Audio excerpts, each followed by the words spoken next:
Today I'm going to be making challah bread. Challah bread is it's traditionally considered to be a Jewish bread.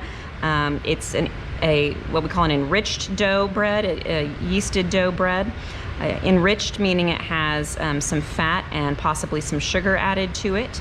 The fat in our case is going to be egg yolks, a bit of vegetable oil, and some sugar. Our recipe is going to be found on page 1044 of your book.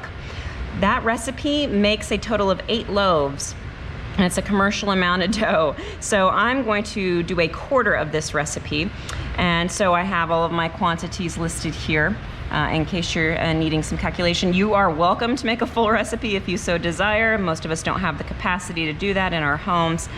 So you'll have a loaf for your family and one to give to your neighbor if you do this.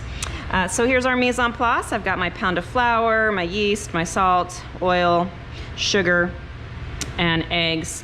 I am going to be using a machine today for myself to get this dough mixed up, but I will show you a little bit of how you can do this by hand. To begin with, you're going to be taking your flour here and putting in your instant yeast. This is instant yeast. Instant yeast and active dry are the two types of dry yeast that we use. What's the difference between the two? Well, active dry needs to be activated with a bit of warm water and dissolved. Instant yeast, as you can see, I can just add directly to my flour. And I mix that in first before I put in my other ingredients. I want to get it kind of diluted into my flour, because if I add this guy, salt is going to be the enemy of our yeast, and if it comes in direct contact, it's really going to do some damage and kind of kill the yeast a bit, and we won't get the kind of rise that we're looking for.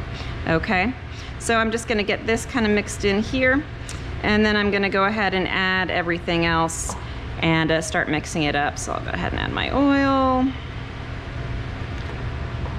my eggs, my salt, and my sugar. And I'll start getting that just kind of mixed a little bit by hand and finish it on my machine.